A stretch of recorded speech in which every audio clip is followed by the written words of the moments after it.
El poble català l'heu d'escoltar, perquè està parlant. Davant d'accions històriques calen decisions històriques. De Barcelona i baixa fins a Glòries. L'altre extrem és el de Gran Via, des de just abans del nus de la plaça Ildefons Cerdà, en concret la plaça Sarah Bernard, a tocar de l'edifici conegut com la Campana.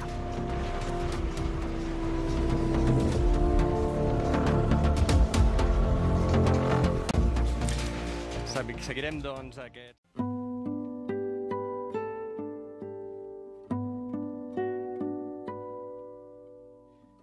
El meu país és tan petit que quan el sol se'n va a dormir mai no està prou segur d'haver-lo vist. Diuen les velles sàvies que és per això que torna. Potser sí que exageren, tant se val, és així com m'agrada a mi. I no en sabria dir res més. Canto i sempre em sabré malalt d'amor pel meu país.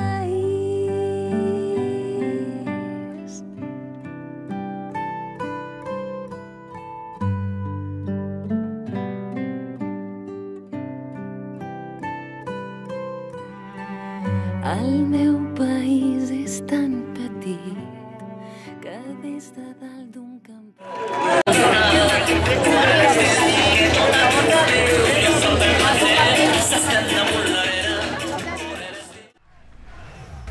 La diada més reivindicativa i més massiva pren forma de V a Barcelona. 1.800.000 manifestants, segons la Guàrdia Urbana, han pintat amb els colors de la senyera 11 quilòmetres de la Diagonal i la Gran Via i ha culminat en el simbòlic vot d'una jove de 16 anys.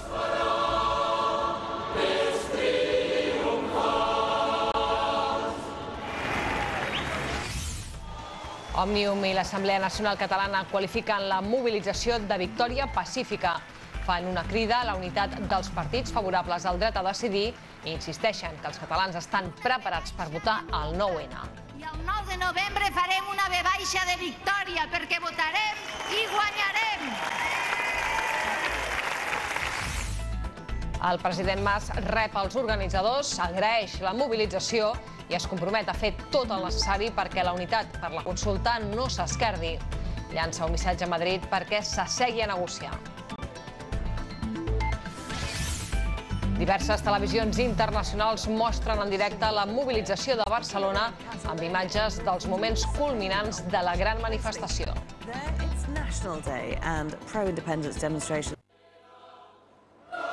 Finalment ha estat una noia de Rubí, l'Emma, que farà 16 anys el 9 de novembre, l'edat mínima per votar en la consulta, qui ha donat el tret de sortida a la Via Catalana 2014.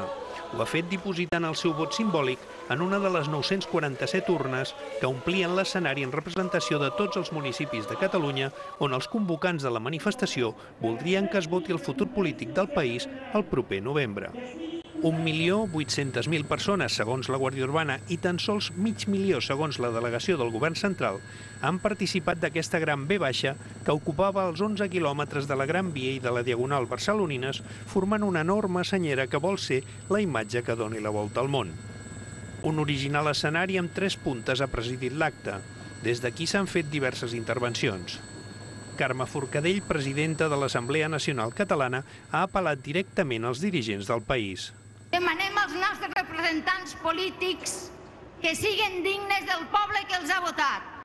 Parlament, Govern de Catalunya, president, posin les urnes. El presidente de la Generalitat, Artur Mas, no se ha dejado ver en ese acto, aunque sí que ha recibido después a los organizadores. Ya ha retado al gobierno de Mariano Rajoy a que tome nota, ha dicho, de lo ocurrido esa tarde en Barcelona. En el vértice de la V, bajando por el flanco de Gran Vía, el consejero de la Presidencia y portavoz de la Generalitat sujetaba una palabra, votarem. No le puede decir al pueblo de Cataluña continuamente que no, no y no. Esto no es de recibo por parte de un gobernante. Movilización de miles de personas que los convocantes del referéndum quieren que mueva al presidente del gobierno. Demuestra una vez más que los ciudadanos de Cataluña queremos votar y que acabaremos votando. Este pueblo quiere votar y va a votar el 9 de noviembre. Los más radicales suavizando sus mensajes, revistiéndolos del ambiente festivo. Y desde el partido del gobierno, más claros. No la puede parar un tribunal constitucional. Coincidencia total con los organizadores de la UB. La veu del poble de Catalunya està per sobre del que opini un tribunal partidista de Madrid. Parlament, Govern de Catalunya, president, posin les urnes. El presidente catalán, en una declaración inesperada, califica la manifestación como un mensaje potentísimo. No es pot silenciar un poble que vol parlar. És un gran error. I no es pot impedir votar a un poble que vol votar. És un doble error.